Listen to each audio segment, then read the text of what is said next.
The movie is trying to be factual in its own way, and it even starts out with this opening text. It said, "This film is a fictional account, but based on true events." Some kind of loose Dan Brown language that lets it play. Have everything. Yeah, it's saying, don't hold us to the facts, but this is based on something. So for whatever that's worth. But yeah, they do call him Tenjin. So there's this back and forth rivalry. I won't get into the whole film, but the idea is Jamuka questions Genghis's leadership, where he thinks that he's impulsive.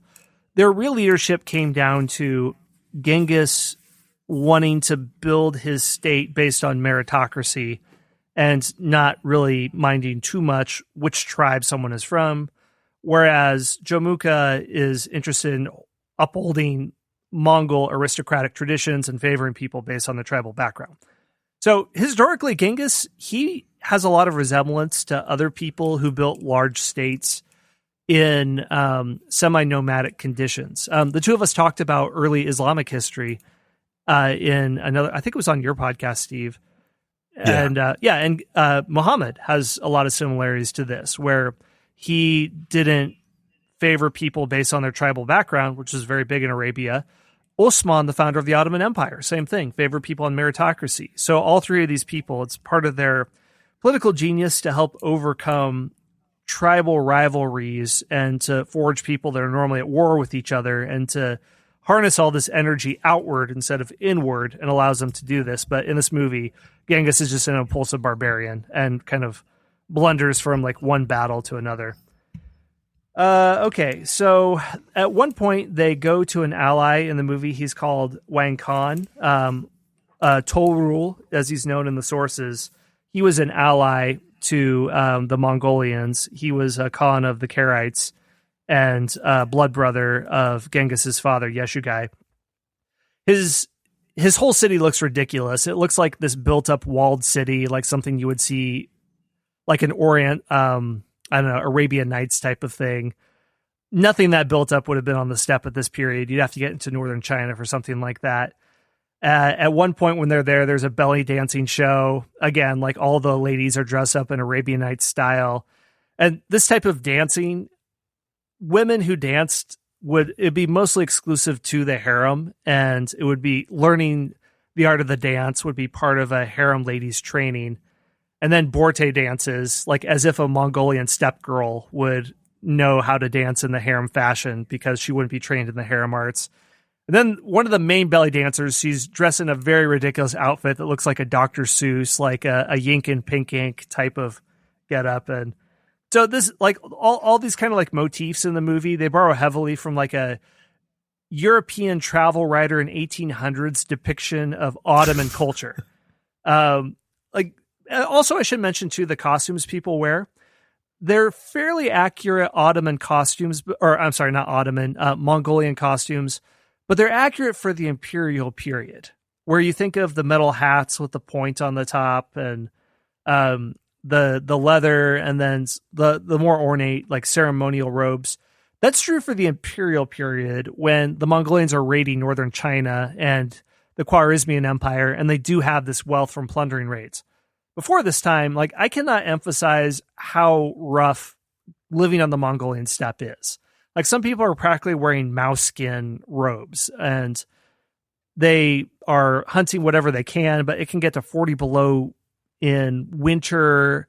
You're shivering in a yurt. I mean, life is rough and it is scarce. So, and I think even if a movie were made today in a modern period, they would do that as well, just because they want to associate the iconography, and you don't want to like show a bunch of people looking like they're wearing like camel hair tunics and look like penitent monks in the desert. So that's not as glamorous from a Hollywood standpoint. So I don't blame them from a producer level, but that's what it looks like.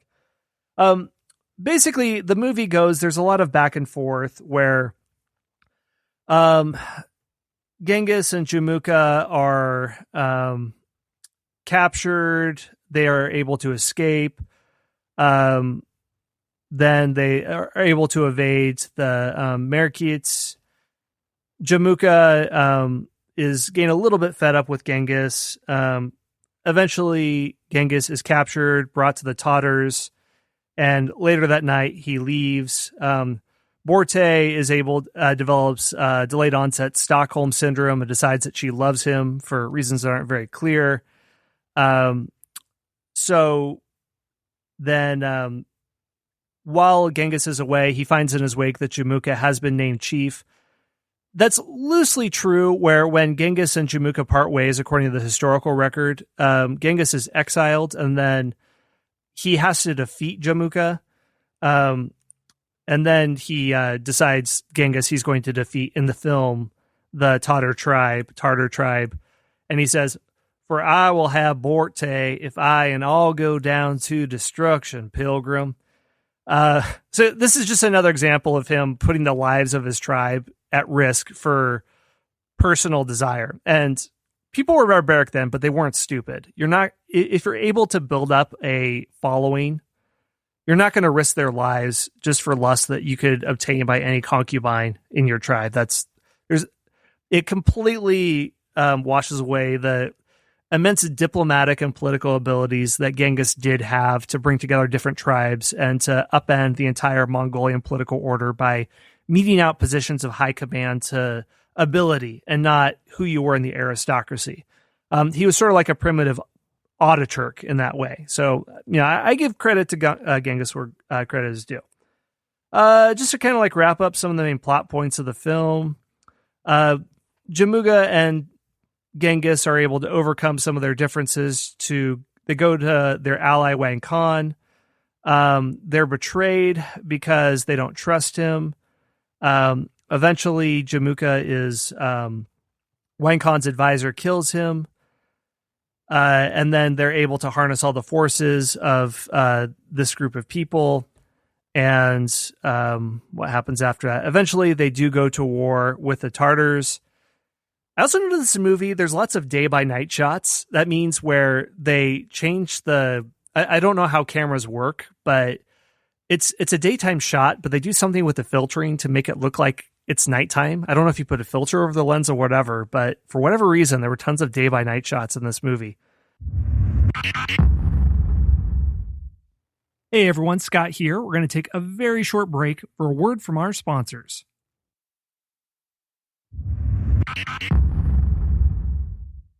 Mongols raid the Tatar camp. Hundreds of horses go off to fight each other. The battle, it's not done very well. This movie does what almost any Hollywood movie does, where combat is imagined as just melee combat, where two sides run at each other, and then there's hundreds of little sparring matches. Every movie does this. Avengers Infinity War does this in the Battle of Wakanda. Braveheart does this. The Patriot, the Mel Gibson one, where the two shots fire a few shots and they run at each other and then they fence. Combat doesn't work that way. It hasn't worked since, I don't know, the Sumerians. When was the phalanx made? Do you know, Steve? Maybe with the Greeks.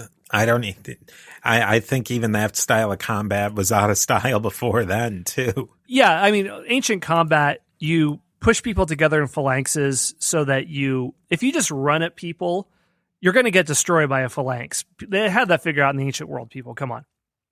But the two sides just sort of run at each other. They don't have bows and arrow. They have swords that kind of slap each other. And Temujin is able to kill the Tartar leader. At the end, he sees Jamuka and offers him forgiveness, but Jamuka basically offers to poison himself. He says that he will die not by bloodshed, so his spirit can be of counsel. That's a little bit accurate, where Jamuka did die not by being killed, but he sort of voluntarily poisoned himself but that was not just due to a little tiff between the two. That's when the two of them had very powerful factions and were warring with each other, and Genghis eventually subdues him. So that is my overview. I'm going to mention some other things that were ridiculous about the movie, but let's put a little bit of positive in here. So, Steve, do you have any really positive thoughts about why this movie is incredible and wonderful? I would have to say maybe not incredible, but good in the fact that they really did introduce us to a few things that probably people in the 1950s didn't know about the Temujin, Genghis Khan story, and probably even just the broad details of it. So maybe if it did strike somebody's fancy in the 1950s to become a scholar of the Mongols in the 1970s or something, I think that must have been, maybe that happened to one person somewhere along the lines. I also think that one thing that I thought was kind of, and I wonder what you thought of that, there was a scene where I think it might have been where Temujin, John Wayne, met Borte for the first time, and they're pulling a fully built yurt on a gigantic tractor trailer pulled by oxen. I thought that was the whole point of a yurt, is that you could take it apart and not have to pull it like that. Yeah, thank you for mentioning that. I think they just wanted to show a yurt. Yeah, that's a terrible. Yeah, it's a wagon that's 20 feet wide, just absurdly wide, and it's pulling an entire yurt on it. Why on earth would you that's ridiculous. You fold up a yurt. I mean, they were completely mobile. Why wouldn't you be if you could do all that? You would, you have horses, you would graze them, you would have livestock, and that's what you do. So, it wouldn't be more comfortable. Like wagons, if they don't have springs and things like that, which really until the early 20th century, wagons are very uncomfortable to ride. A Model T was very uncomfortable to ride. A horse would be, I would think, much more comfortable than being on a wagon. I don't even know if they had wagons. With the scarcity of timber, I doubt it. Where would you repair it if a wheel came off? And that's a lot of things with horses. Now, like you said, this is a movie in the 1950s. You'd have to be a total nerd to nitpick these things, but we are, so that's what we do, and I will nitpick this. I mean, most of the horses, they're stallions, and they have saddles, and they have reins. Mongolians rode Mongolian horses. They were smaller, but they had incredible endurance, could go 80, 100 miles in a day. No one had saddles back then. Nobody had reins back then. You rode bareback. Every Hollywood movie gets this wrong, but I always forgive this just because you can't expect hundreds of extras to ride bareback when no one will really know the difference. So who cares? The costumes were sort of okay. Like I said, they're from the Imperial period. They're not the pre-Imperial. And this is something that's commonly mistaken with the Mongols, where when we think of them, creating civilization or creating the Silk Road, there's a Jack Weatherford book called Genghis Khan and the Making of the Modern World, where he basically credits the Mongols with, they created the Renaissance, they created religious tolerance and gave Thomas Jefferson the idea of separation of religion and state. Any good thing that the Mongols did was purely a pragmatic means to have a smoothly run empire. And anything civilized about them comes from the Yuan Empire much later on, down into the Kublai Khan, and even after him, generations after Genghis. But that's when the great Khans are adopting Chinese civilization. That was one of the most advanced civilizations on Earth at the time. It certainly wasn't the time of Genghis. I mean, this is dirty steppe frontier politics. All the costumes of the women were completely ridiculous. They look like 1930s Hollywood starlets that maybe spent an afternoon hiking and worked up a slight sweat to give them a little bit of a gritty work, but still, done up in a starlet style. I was upset that they didn't drink kumis, which is fermented horse milk out of bowls. Fermented horse milk is what powers the steppe. You're just drinking it by the gallon. It's fermented, so it's alcoholic. That's how you get hammered on the steppe. If in any festival, they would have large bowls, and you're drinking horse milk. If you want to get fancy, you throw in some meat in there too. And you ever tried kumis, Steve? Man. No, I haven't. Have you? I'm going to be honest. It's not my thing. Maybe I didn't have a good kind, or maybe if I grew up with it, I would think differently, but it was pretty gross. But that's, I'm not going to judge. I like things other people think was gross. What else? Like I said, Borte was not a Tatar, and she wasn't captured by Genghis for no reason. They were betrothed at a very young age. And Genghis, he only partially sought to kill the Tatars out of revenge. They did kill his father, so that is something, but it was mostly about state consolidation. What else is there? Can you think of anything that was bad about it? I'm kind of blanking because there's so much to go off of. I'd really have to say that they had to have made this movie. I didn't